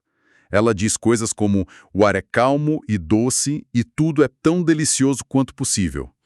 Mas a parte que deixa o Boque em parafuso é o finalzinho. Espero mesmo que possa vir. E espero muito especialmente por razões que não me atrevo a escrever. Ah, pronto. Para ele, isso é um grito de socorro. Exato. Claro, na cabeça dele, a popular Galinda precisa secretamente dele para salvá-la de sei lá o quê. É a fantasia clássica do cavaleiro de armadura. Mesmo que a donzela nem saiba que está em perigo. Exato. Só que a Elphaba, que é bem mais pé no chão, saca na hora que tem algo errado. A observação dela é muito afiada. Ela diz pro Boque, ela escreve como alguém que não costuma escrever com frequência. Ou seja, a farsa já está ali, na cara. Mas o Boque se recusa a ver. E essa é a grande diferença entre eles. A Elphaba tem uma percepção aguçada do mundo, talvez por estar sempre do lado de fora, observando, sabe? Sim. Já o Boque está tão mergulhado na própria fantasia que ele escolhe ser cego. Eu diria que é uma cegueira voluntária. Boa definição. No fundo, ele provavelmente sabe que é bom demais para ser verdade, mas a ideia é tão sedutora que ele prefere acreditar. E essa cegueira leva ele a fazer algo bem questionável. Quando a Elphaba diz que não vai, ele basicamente a chantageia. É uma chantagem emocional. Total. Ele joga na cara dela toda a ajuda que deu durante o verão e solta a frase. Elfinha, você está em dívida comigo. Agora tem de me pagar. Isso é pesado. É pesadíssimo. Nesse momento, a amizade vira uma transação. Deixa de ser um favor e se torna uma dívida a ser cobrada. Pois é. Isso mostra o nível de desespero dele. Ele está disposto a usar a amizade como uma alavanca para conseguir o que quer. Que é só uma desculpa para ir atrás da Galinda. Exatamente. A coisa toda fica ainda mais esquisita quando eles precisam da autorização da diretora, a Madame Morrorosa. Ela, claro, não quer deixar. Mas em vez de só dizer não, ela impõe condições. Condições que transformam a viagem numa espécie de circo. É uma demonstração de poder pura. Ela não apenas cria as regras, ela as torce de um jeito que reafirma a autoridade dela e, ao mesmo tempo, torna a situação completamente bizarra. É bizarro mesmo. O acordo é, a Elphaba só pode ir se levar 2 rapazes como acompanhantes. Um é o Boque, o outro é o Avarik. Ah, o Avarik. E a presença do Avarik é a chave, porque ele é filho de um nobre, e isso aos olhos da Morrorosa dá uma legitimidade para a viagem. Claro, status. Mas não para por aí. Ela ainda exige que eles levem o guarda-costas pessoal dela, um autômato chamado Grometic. Um robô. Um robô. Então, de repente, uma viagem de fim de semana vira uma expedição oficial vigiada por um robô. A espontaneidade foi assassinada antes mesmo deles saírem. Totalmente. Cada condição imposta pela diretora adiciona uma camada de controle e de absurdo que já sinaliza que isso não vai acabar bem. Com certeza não. E essa tensão toda explode dentro da carruagem a caminho do tal Capricho nos Pinhais. A antipatia entre a Elphaba e o Avarik é imediata. Ah, sim. Ele a trata com um desprezo que mal consegue disfarçar. É um confronto de universos. O Avarik é a elite, o privilégio, as regras sociais que ele domina. A Elphaba é a outsider, a intelectual, alguém que não se encaixa nesse mundo. E nem faz questão de se encaixar. Exato. E isso o incomoda profundamente. A troca de farpas deles é a prova disso. O Avarik a provoca sobre o nome dela, sugerindo que ela tem sangue élfico, numa tentativa de diminuí-la. De tratá-la como algo frágil, exótico. Isso. Mas a resposta dela é simplesmente genial. Ela oferece o braço a ele e diz: gostaria de fazer força. Tente, eu lhe peço, para darmos a questão por resolvida de uma vez por todas. É uma jogada de mestre. Ela se recusa a ser a vítima da provocação. Em vez de ficar ofendida, ela vira o jogo. Completamente. Ela pega a insinuação dele e transforma num desafio lógico, quase científico, que o deixa sem reação. Ela mostra que não joga o jogo social dele. Ela joga o jogo do intelecto. E nesse, ela ganha. Sempre. E a resposta dele é puro veneno. Ele diz: pode ter certeza de que não vou tocar em você. E o texto deixa claro que essa frase tem múltiplos significados, né? Desprezo, nojo. Uma afirmação de que ele é superior demais para sequer encostar nela. Enquanto isso, o Bock tá ali no meio, espremido. Morrendo de vergonha. Sim, o Bock tá numa sinuca de bico. Ele tá preso entre a lealdade ao amigo rico e poderoso, o Varek, e a necessidade de usar a Elphaba para alcançar seu objetivo. E o Varek não para. Ele joga na conversa o clube de filosofia, um assunto claramente para excluir a Elphaba. Sim, para lembrá-la de que ela não pertence ao mundo deles. Cada palavra dele é calculada para reforçar essa hierarquia. Enfim, eles sobrevivem a essa viagem horrível e finalmente chegam ao Capricho nos Pinhais. O lugar é lindo, coberto de flores, o cenário perfeito para um desastre monumental. O contraste perfeito entre a aparência e a realidade, que é o grande tema aqui. A gente já espera que a chegada não vai ser tranquila, mas o que acontece é ainda pior, né? O primeiro sinal de que tudo era uma mentira é a cara da Galinda. Ah, a reação dela. Não tem alegria nenhuma, é puro pânico. A primeira coisa que ela diz é: credo, o que está você fazendo aqui? E com essa frase, a bolha de fantasia do Bugle estoura. A realidade bate com a força de um trem. Acabou o sonho. Não tinha pedido de socorro, não tinha desejo secreto. Era só uma pegadinha. E a revelação é humilhante ao extremo. Enquanto a Galinda está paralisada, uma das amigas dela, a Fanny, não aguenta e cai na gargalhada. É de uma crueldade. Ela literalmente se joga no chão de tanto rir e confessa entre os soluços de riso: fui eu que escrevi a carta. Que cena! O silêncio que deve ter ficado depois da gargalhada dela deve ter sido ensurdecedor. Mas o mais irônico é que a armadilha era para Elphaba, mas quem acaba mais exposta é a Galinda. Como assim? Eu achei que a grande humilhada ali era a Elphaba. A Elphaba era o alvo, sem dúvida. Mas pensa na Galinda. Naquele momento, ela é desmascarada como uma líder fraca que não tem controle sobre as próprias amigas. É verdade. A brincadeira foi feita usando o nome dela, na casa dela, sem ela saber. Ela é humilhada na frente do Everick, o cara importante, e do Bock, o admirador dela. A imagem dela. A imagem de rainha da popularidade, de garota no controle de tudo, desmorona. Ela parece uma boba. É verdade. Não tinha pensado por esse lado. E a reação da Elphaba a tudo isso é o que vira o jogo completamente. Ah, sim. Em vez de sair correndo ou chorar, ela encara a situação com uma frieza que ninguém esperava. Ela olha para a Epifania, que ainda está rindo, e diz: bem, esta casa é sua e eu aceito o convite, mesmo que tenha sido escrito sobre alegações falsas. Brilhante! Ela se recusa a ser a vítima. Ao aceitar o convite falso, ela inverte o poder. Joga a responsabilidade de volta para elas. Exato. Agora elas é que têm que lidar com a presença dela ali. Ela transforma a própria humilhação numa afirmação de poder e todo mundo fica sem saber o que fazer. O resultado, claro, é um clima insuportável. A Elphaba se tranca no quarto e os outros ficam na casa sem saber como agir. É aí que acontece a conversa decisiva. Entre o Bock e a Galinda. Na varanda. Ele, ainda tentando ser o herói, assume a culpa. O que não adianta nada, porque o estrago já tá feito. E é aí que a Galinda explode de verdade. Todas as máscaras sociais dela caem. Sim, ela desabafa sobre como ter a Elphaba de colega de quarto arruinou a vida social e acadêmica dela, e então ela se vira pro Bock. E o que ela diz é? É uma mistura de afeto e crueldade que é de cortar o coração. É o momento da verdade dela. Exato, ela diz pra ele: Bó, sabe que, mesmo contra a minha vontade, acho você um tiquinho adorável. É um tiquinho adorável e é um tiquinho charmoso. E por um segundo você acha que vai dar certo pra ele. Sim, mas aí vem o golpe final. Ela completa: mas você é baixinho, você é um Munchkin, pelo amor de Deus. E chamar ele de Munchkin é o golpe de misericórdia. Não é só sobre a altura dele. É uma referência ao povo pequeno do Mágico de Oz. Ah, claro. É como se ela dissesse que ele pertence a outra espécie, a um mundo de fantasia que não é o mundo real e sério dela.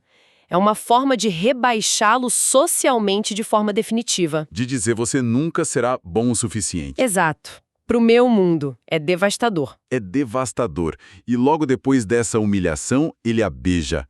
O texto descreve que ele a beijou repetidamente, de pedacinho em pedacinho. Que momento estranho.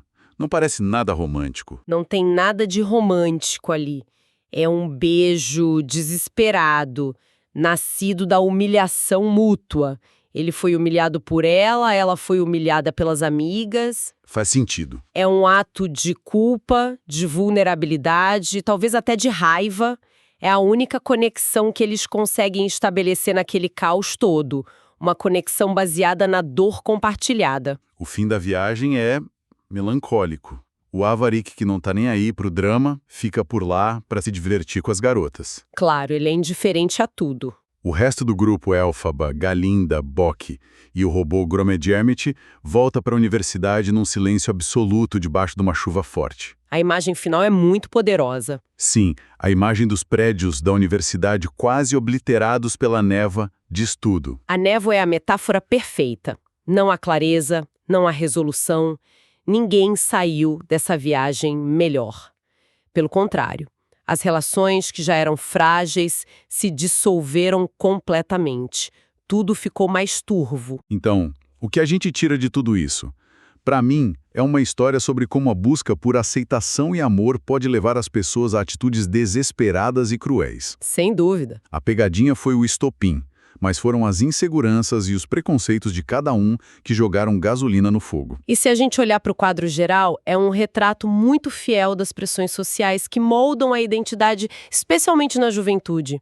A Galinda está presa na armadilha de manter sua imagem popular. Mesmo que isso a faça infeliz. Exato. O Bock está disposto a manipular uma amiga para conseguir o que acha que é amor. E a Elphaba, que é constantemente rejeitada, precisa construir uma armadura de dignidade e inteligência só para sobreviver. É isso. A viagem não uniu ninguém. Pelo contrário, só revelou as rachaduras que já estavam lá. O que me leva a um último pensamento. A brincadeira foi criada para humilhar a Elphaba, a outsider. Mas, no fim das contas, quem realmente saiu derrotado dessa história? Boa pergunta. Foi a Galinda, que foi desmascarada na frente de todo mundo pelas próprias amigas? Foi o Bock que conseguiu um beijo, mas pagou o preço de saber que nunca vai ser aceito por quem ele é?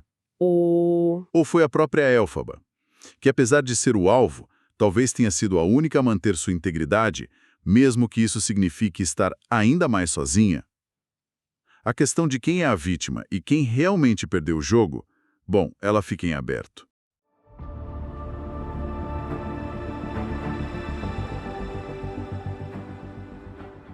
Olá! Hoje a gente vai fazer uma análise bem profunda, sabe? Vamos pegar uma única cena, um trecho de uma história. E é uma cena que é quase um microcosmo de tudo, né? Exatamente. A nossa missão aqui é desmontar uma descoberta inesperada e as interações humanas que vêm depois, que são sempre meio complicadas, meio tortas. O centro de tudo é um rapaz, um jovem chamado Bossek. Ele tá assim, completamente entediado com um trabalho temporário numa biblioteca. E é aí que tudo acontece. Isso. É nesse momento que ele se depara com uma ilustração antiga, super enigmática, de uma tal bruxa de Cumbric. E o que é fascinante é como essa imagem, uma única imagem, se desdobra em tantas camadas, né? A gente vai explorar a interpretação da arte, a natureza dos mitos e... aquele conflito clássico entre a busca pelo conhecimento e as paixões pessoais que consomem a gente. Exatamente. Aquilo que parece ser a única coisa que importa no momento, certo? Vamos então ambientar essa cena. Para começar, o texto nos coloca nesse tédio profundo junto com o Bock. A gente quase sente o cheiro do couro velho dos livros, do óleo de polimento.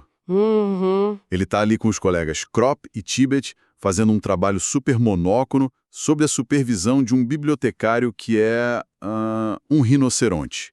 A contagem regressiva para o fim do trabalho tá rolando e... nada. O tédio é palpável, né? Totalmente. E é nesse vácuo, nessa monotonia toda, que os olhos do Bock são atraídos por uma ilustração num códice antigo. Ele percebe uma tinta de um vermelho muito, muito intenso. E ele estima a idade, né? Sim, ele calcula que a imagem deve ter uns 400, talvez 500 anos. É a tal da bruxa de Cumbric. E olha, vamos detalhar essa imagem, porque os detalhes são cruciais aqui. A bruxa está de pé num istmo, uma faixa de terra, com um mar azul cerúleo de cada lado. Ok. E ela segura um animal que é irreconhecível. E o texto diz que ele parece afogado ou quase afogado. Nossa, já começa tenso.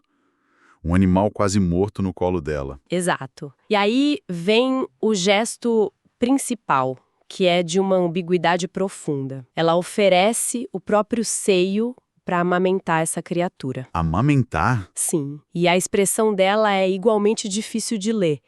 Pode ser maternal, pode ser triste, ou só ensimesmada, perdida nos próprios pensamentos, sabe? Entendi, uma cena bem mística, estranha.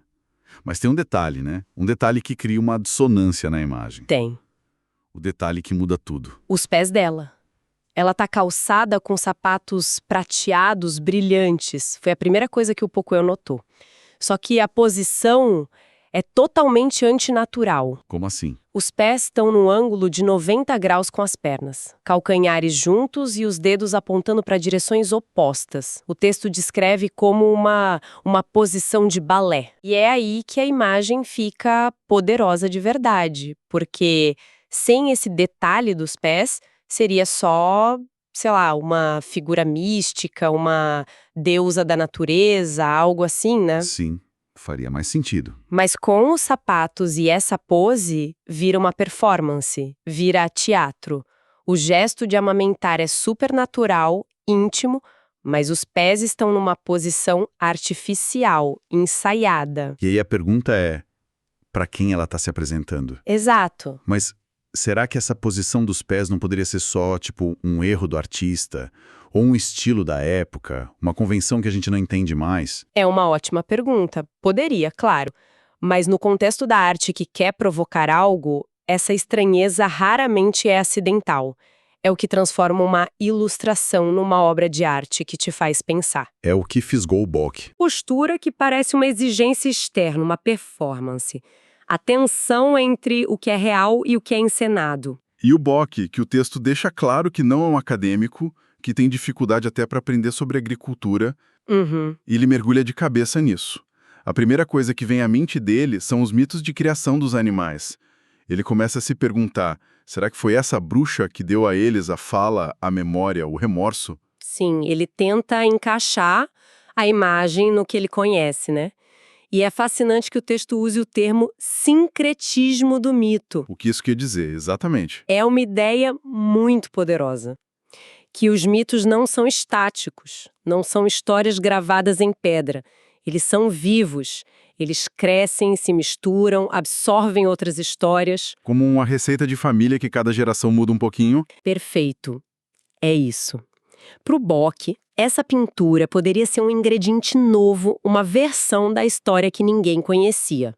A ideia de que os animais ganharam seus dons ao mamarem na teta da bruxa. Só que logo depois, a mente dele vai pro lado oposto, né? Pro lado mais sombrio. Sim. Ele pensa, e se ela não estiver salvando o bicho? E se ela estiver, na verdade, matando ele? Afogando, talvez como um sacrifício. Mas ele logo afasta essa ideia, sentindo que é complexo demais para ele. E é isso que a grande arte faz, certo? Ela não te dá a resposta, ela te devolve a pergunta. A bruxa vira um espelho. Num primeiro momento, o Bock vê um mito de criação, um ato de nutrição. Porque talvez seja isso que ele precise ver. Pode ser, mas a imagem é tão ambígua que também permite a interpretação oposta. Um ato de destruição, de sacrifício. A arte aqui não afirma nada, ela só é. E força quem olha a se posicionar. E a imagem mexe tanto com ele que ele faz o impensável. Ele arranca a página do códice. Um crime para um funcionário de biblioteca. Quase isso. Ele esconde no bolso e leva embora. Ele precisa desesperadamente mostrar isso para alguém. E a pessoa que ele escolhe é a Elfaba. Ele marca um encontro com ela num café. E a descrição da chegada da Elfaba já diz tudo sobre ela. Ela não entra, ela surge como um fantasma cinza. Com um suéter esfarrapado E um guarda-chuva preto enorme que ela carrega como se fosse uma arma. Ela parece totalmente deslocada do mundo. e a dinâmica entre os dois é imediata. Ela mal olha para ele, mas examina o pergaminho com uma atenção total. E depois que o Bock, todo empolgado, conta a teoria dele sobre a bruxa, Vem o balde de água fria. total. A resposta dela é que a interpretação dele é medíocre. Putz, medíocre é uma palavra muito dura. Pesadíssimo. Ela está sendo cruel ou só pragmática na visão dela? Eu acho que na cabeça dela é pragmatismo puro. Ela vê um problema, o que é essa imagem, e busca a solução mais simples que ela conhece. Ela oferece uma alternativa.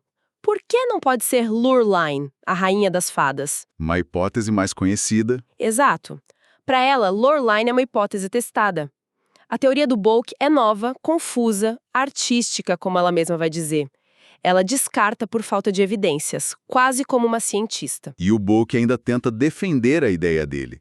Ele argumenta que faltam os símbolos de uma fada. Asas, varinha. Ele descreve a imagem como confusa, reativa. E aí vem o golpe final dela. Sim. Ela diz: "Você está se tornando vago e artístico. Volte para sua cevada." É quase como se dissesse: "Fique no seu lugar. Isso não é para você." É uma resposta que diz tudo sobre ela. Ela não tem paciência para o que considera uma divagação. Para ela, o conhecimento de verdade, o progresso, está acontecendo em outro lugar. Com o Dr. Dillamond. Exato. Ela muda de assunto de forma abrupta, como se estivesse descartando o papo furado para falar de algo que realmente importa. Ela conta que o Dr. Dillamond está fazendo avanços incríveis no laboratório. Usando lentes opostas. Isso, que revelaram um novo mundo na arquitetura corpuscular. Ela está genuinamente empolgada com isso, diz que ele está fundando um novo ramo do conhecimento. E isso cria um paralelo muito interessante. De um lado tem o Bock, com uma descoberta pessoal, intuitiva, artística, que abre um universo de perguntas sobre mito, história. E do outro, a Elphaba aponta para uma descoberta científica, empírica, do Dillamond, que também está abrindo um universo de perguntas sobre a estrutura da matéria. São dois caminhos diferentes para o mesmo lugar, talvez. É uma boa forma de ver. Ambos estão lidando com a revelação de mundos invisíveis. Bock vê um mundo oculto na arte. Dillamond vê um mundo oculto na matéria. A grande diferença é o método. Intuição contra o método científico. Basicamente. E no meio dessa conversa toda sobre arte, mito, ciência, Bock corta tudo. Porque na cabeça dele, por mais que a bruxa o tenha fascinado, só tem uma coisa importando de verdade. Sim. Ele interrompe a Elphaba e pergunta de supetão: "Como ela está?" Ela pergunta sobre mim, ele está falando da Galinda. E essa pergunta joga a realidade na mesa com uma força total. Todo aquele debate intelectual, a curiosidade sobre a bruxa, tudo vira secundário. Era só uma distração. Exato. O motor principal do Bock, o que realmente consome ele, é a paixão não correspondida pela Galinda. E a resposta da Elphaba é de uma honestidade brutal. Primeiro, ela diz que a Galinda não fala sobre ele, e ainda completa dizendo que a Galinda tá com um mau humor das trevas. Fim da linha para ele. A paixão do Bock bate num muro de indiferença completa. É um momento muito humano e triste. E a Elphaba, que até então foi tão dura, parece perceber o impacto. Ela tenta um gesto de gentileza. O primeiro da conversa, talvez. Sim, ela diz para ele: "Você vale uma dezena de Galindas." Só que o tiro sai pela culatra. Totalmente. O Bock, que 1 minuto antes disse que a Galinda era o mundo dele, fica chocado. O texto diz que ele a encara com uma expressão de choque, e a Elphaba percebe que ele pode ter interpretado tudo errado. Talvez achando que ela estava se oferecendo. Exato. E ela entra em pânico, se apressa em corrigir. "Não para mim, não estava falando de mim." E o que se segue é o caos puro. A tentativa de conexão vira um desastre. Ela foge da mesa, toda desajeitada. Sim, ela derruba uma escarradeira, que faz um barulho enorme. A ponta do guarda-chuva rasga o jornal de outro cliente. E para completar na pressa, quase atropelada por um triciclo. É uma fuga cômica e trágica ao mesmo tempo. Nossa, muito. É incrível como a cena toda se desfaz, né? Começa com uma descoberta misteriosa, passa por um debate intelectual e termina nisso, nessa explosão de constrangimento social. Totalmente. E essa imagem final da Elphaba, fugindo toda atrapalhada depois de uma tentativa frustrada de ser gentil de alguma forma, ecoa a complexidade da própria bruxa de Kubrick na pintura. Como assim? Ambas são figuras muito difíceis de ler. A bruxa com seu gesto ambíguo de nutrir ou sacrificar, Elphaba com seu tentativa de consolo que só causa mais confusão e pânico. São duas personagens cheias de intenções, ações e consequências inesperadas. Então, no fim das contas, o que essa cena nos diz? A gente tem um mistério de um artefato, o debate sobre seu significado, um vislumbre de uma revolução científica e, por cima de tudo isso, a força esmagadora de um amor não correspondido. Exato. É um retrato de como essas diferentes camadas da vida acontecem ao mesmo tempo. A gente pode estar diante de uma obra de arte que muda a nossa percepção ou de uma descoberta científica que vai mudar a história, mas, no fim do dia, o que nos tira o sono pode ser algo muito mais pessoal. Faz todo sentido. Isso nos deixa com uma reflexão, eu acho. Tem um momento em que o Byung-gi, obcecado, diz: "Ela, a Galinda, é o meu mundo." E a Elphaba, com sua visão mais ampla, responde: "Seu mundo é muito pequeno." Essa troca é o coração da história. É o coração. A pergunta que fica, então, é: com que frequência os nossos dramas pessoais, por mais intensos e válidos que sejam, acabam se tornando mundos tão pequenos que nos impedem de ver as outras descobertas fascinantes, sejam elas artísticas, como o pergaminho, científicas, como o trabalho de Dillamond, ou mesmo as complexidades humanas de quem está bem na nossa frente, tentando desajeitadamente se conectar.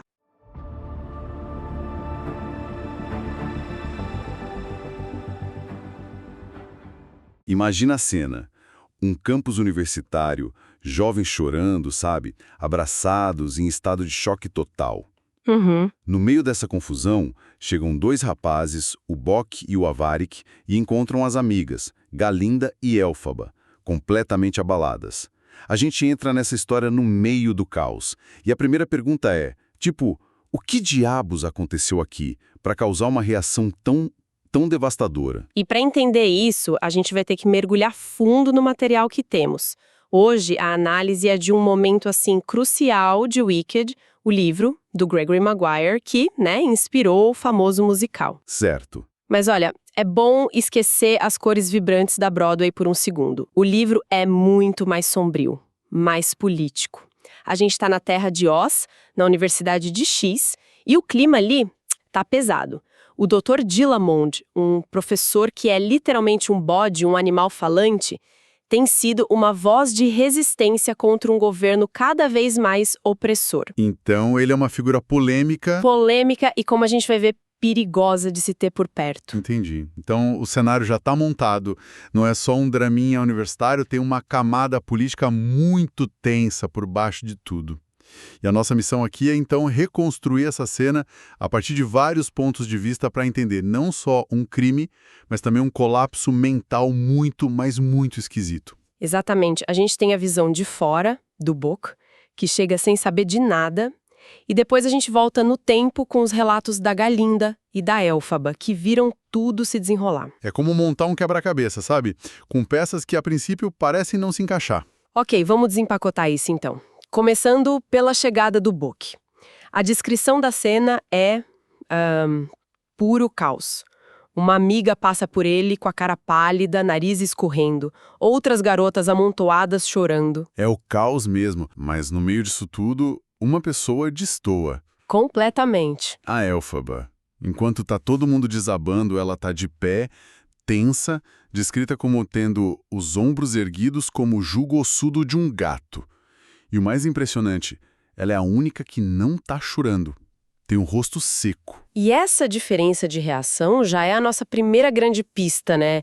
De um lado você tem a Galinda, totalmente entregue à dor, se escondendo no ombro de uma amiga. Do outro, a Elphaba, com um autocontrole que é quase assustador. Sim. O que isso nos diz sobre elas? A Galinda sente o choque emocional do momento, a Elphaba, por outro lado, parece estar processando algo a mais. Algo que talvez ela já esperasse. Não é surpresa, é confirmação. Totalmente. Porque quando o Bok finalmente consegue falar com ela e pergunta o que aconteceu, a resposta dela não é "o Dr. Dillamond sofreu um acidente". É algo muito mais sinistro. Muito mais. Nível. Isso soa a conspiração. Exato. Essa frase muda tudo. Não foi um ato aleatório de violência. Foi uma execução planejada, a consequência de uma luta que o Dr. Dillamond estava travando. E é nesse clima de paranoia que os portões da universidade se abrem. A cena que o texto descreve é quase poética de um jeito macabro, né? Pétalas de flores voando pelo ar e no meio disso policiais carregando uma maca. A tensão é palpável. A maca está coberta com um lençol vermelho. Então, por um segundo, ainda existe aquela fagulha de esperança. Talvez a pessoa esteja só ferida. Mas aí, uma rajada de vento levanta a ponta do lençol. E o horror é revelado. Todos veem o corpo do Dr. Dillaman. A cabeça jogada para trás, o pescoço... Bem, a descrição é brutal. Um corte profundo, violento. É uma imagem que cala todo mundo. O Bock, que é o nosso ponto de vista até agora, desaba no chão, chocado. E o que sela a cena, o que a torna tão fria e definitiva, é a atitude dos policiais. O Bock ainda tem um pingo de esperança, pensando talvez a ferida seja tratável, mas a calma das autoridades diz tudo. O texto fala: não havia razão para correr agora. Acabou. Acabou. Não há mais nada a ser feito. Essa frase tem um peso enorme. Ela estabelece a finalidade da morte e a brutalidade do crime. Não estamos mais falando de um incidente. Estamos falando de um assassinato a sangue frio. E a partir desse choque, a necessidade de entender o como e o porquê toma conta de todo mundo. É uma cena horrível, um choque total. E, naturalmente, a primeira pergunta que surge é como isso aconteceu? E pelo que as fontes nos dizem, é a Galinda quem começa a juntar as peças, nos levando de volta para a noite anterior. E tudo começa de um jeito tão... banal. Completamente banal. A supervisora das meninas, a Ama Clutch, está fechando as cortinas do dormitório e nota as luzes do laboratório do Dr. Dillaman acesas. Ela até faz um comentário casual, algo como: ah, o Dr. Bode está trabalhando até tarde de novo. Uma cena, assim, super rotineira. Mas aí o tom muda. Ela fica olhando para a janela por mais tempo e diz: ora bolas, não é engraçado. É uma mudança sutil, mas a Elphaba, que é super observadora, percebe na hora. O que foi? O que tem de errado? Ela pergunta. E aqui temos um momento clássico de suspense. A Ama Clutch desconversa, diz: ah, nada não, queridas, manda as meninas pra cama e fala a frase clássica de filme de terror, né? Eu vou só dar uma olhadinha. Ah, não. Ela decide investigar sozinha. Essa decisão, claro, é o ponto de virada. É a última vez que elas a veem agindo de forma normal. Na manhã seguinte, a história continua agora pela perspectiva da Elphaba. E o primeiro sinal de que algo está muito errado é a quebra da rotina. A Ama Clutch não aparece com o chá da manhã. Como a Galinda grita desesperada, ela sempre traz o chá. Pode parecer uma coisa pequena, mas em ambientes super regrados como o internato, a quebra de uma rotina sagrada é um alarme gigantesco. É o primeiro dominó a cair, sabe? Elas vão procurar por ela e recebem uma desculpa oficial bem esfarrapada de outra administradora. Ah, a Ama Clutch teve uma recaída. Está na enfermaria. Uma história que ninguém engole, claro. E a suspeita dela só aumenta quando o próprio Dr. Dillamond não aparece para dar a primeira aula do semestre. A ausência dele junto com o sumiço da Ama Clutch conecta os dois eventos na cabeça das meninas. Elas sabem que uma coisa tem a ver com a outra. E é essa intuição que as leva a agir. Elas não aceitam a versão oficial. Elas vão até a enfermaria e, como diz o texto, dão um jeito de entrar. Isso é importante. Elas não são vítimas passivas esperando uma explicação. Elas são proativas, estão investigando. E o que elas encontram lá dentro é, de certa forma, ainda mais perturbador do que o assassinato. É aqui que a história fica genuinamente bizarra. Elas encontram a Ama Clutch na cama. Ela está de olhos abertos, consciente, mas ausente. A descrição que a Elphaba faz do rosto dela é genial e estranha. Esquisito, como se fosse a última panqueca a ser feita. Aquela que sai toda errada. Nossa. Ela não responde, não olha para elas. É como se a mente dela tivesse ido embora. Um estado catatônico, talvez, um choque tão profundo que a desligou do mundo. Mas o momento mais surreal acontece quando elas já estão indo embora. A Ama Clutch se vira, pega um prego longo e enferrujado que estava numa bandeja ao lado da cama. E ela começa a conversar com o prego. E não há um resmungo sem sentido. É uma conversa articulada, cheia de detalhes.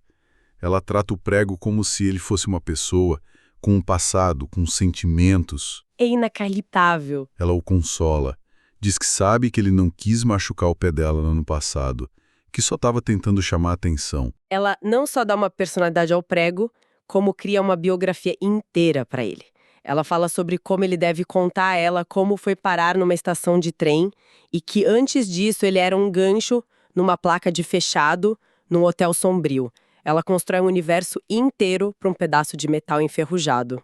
Peraí, ela tá conversando com o prego. O que a gente pode tirar disso? É só loucura, um colapso total, ou tem algo mais acontecendo aqui que a gente não tá vendo? Essa é a pergunta de $1 milhão. E é o que torna essa cena tão genial. Numa primeira leitura, parece um caso claro de estresse pós-traumático. Ela provavelmente encontrou o corpo do Dillamond ou até viu o assassinato, e o choque foi tão grande que a mente dela se partiu. O prego seria um objeto de foco para o delírio dela. Mas Estamos em Oz. O autor pode estar nos dando uma pista sobre a natureza da realidade neste mundo. Será que é só loucura ou estamos vendo uma forma estranha de magia se manifestar? A linha entre o que é animado e inanimado em Oz pode ser mais tênue do que a gente imagina. A história nos deixa nessa ambiguidade desconfortável. É um colapso psicológico ou uma revelação sobrenatural? Não sabemos. E essa dualidade é o que esmaga o Boki, que é o nosso pé na realidade. Ele tá ouvindo essa história inacreditável sobre a Ama Clutch e o prego, e ao mesmo tempo tá vendo o corpo do Dr. Dillamond ser preparado para ser levado embora. O texto diz que ele não conseguia engolir a história de um prego vivo, enquanto um bode morto recebia as orações. A cabeça dele simplesmente não consegue processar as duas coisas. É a colisão perfeita do surreal com o trágico. E é olhando para o corpo do Dr. Dillamond que o Boki tem uma pequena epifania sobre a morte. Ele percebe que o corpo ali não é mais o professor dele. É uma casca. O texto diz que tudo que dava a ele sua vivacidade já havia desaparecido. É o reconhecimento da ausência, da essência que se foi. E que contraste maluco com a cena da enfermaria. Fascinante, não é? Vamos parar um segundo e pensar nisso? Enquanto o Boki contempla a vivacidade que foi permanentemente roubada do Dr. Dillamond, a história que ele acabou de ouvir é sobre a Ama Clutch dando uma nova e bizarra vivacidade a um objeto morto, um prego. Uau! Uma vida real, consciente de um ser pensante foi aniquilada, e uma consciência delirante, talvez mágica, parece ter sido criada em um objeto. É uma troca simbólica e profundamente perturbadora. Então, no fim das contas, o que temos são dois mistérios acontecendo em paralelo. De um lado, um assassinato brutal, que pela fala da Elphaba sobre os canalhas, tem toda a cara de ser uma queima de arquivo política. Com certeza. A morte do Dr. Dillamond é uma peça num jogo muito maior. Exatamente. É a parte do thriller político da história. E do outro lado, temos o colapso da Ama Clutch, que não é um colapso comum. Não são gritos, não é choro. É essa imersão completa numa realidade particular, onde um prego tem uma alma e uma história. Os dois eventos estão obviamente ligados, ela viu algo que a quebrou. Mas a natureza dessa quebra é o que fica em aberto. O que nos leva à grande questão. O que a gente tira de tudo isso? O que essa análise nos deixa para pensar? Olha, o material nos deixa suspensos com duas perguntas fundamentais, e é isso que é tão provocador. A primeira é sobre a conspiração. Quem são eles? Quem são os canalhas? A gente percebe que a morte do Dillamond não é o fim da história, só o começo. É uma jogada num tabuleiro de xadrez muito perigoso que se desenrola nos bastidores do poder em Oz. E a segunda pergunta, que talvez seja ainda mais instigante... A segunda é sobre a natureza da própria realidade. A conversa da Ama Clutch com o prego é apenas um sintoma de trauma, uma metáfora lindamente horrível da mente se despedaçando para se proteger, ou o autor está sutilmente nos mostrando que em Oz a lógica do nosso mundo não se aplica, que a magia é real e que objetos podem, de fato, ter algum tipo de consciência. Uau! O relato nos deixa nesse ponto de tensão, equilibrados na corda bamba entre um crime brutalmente real e um mergulho no mais profundo surreal. E nos força a questionar o que acontece quando o chão firme da realidade que a gente conhece começa a desmoronar sob os nossos pés.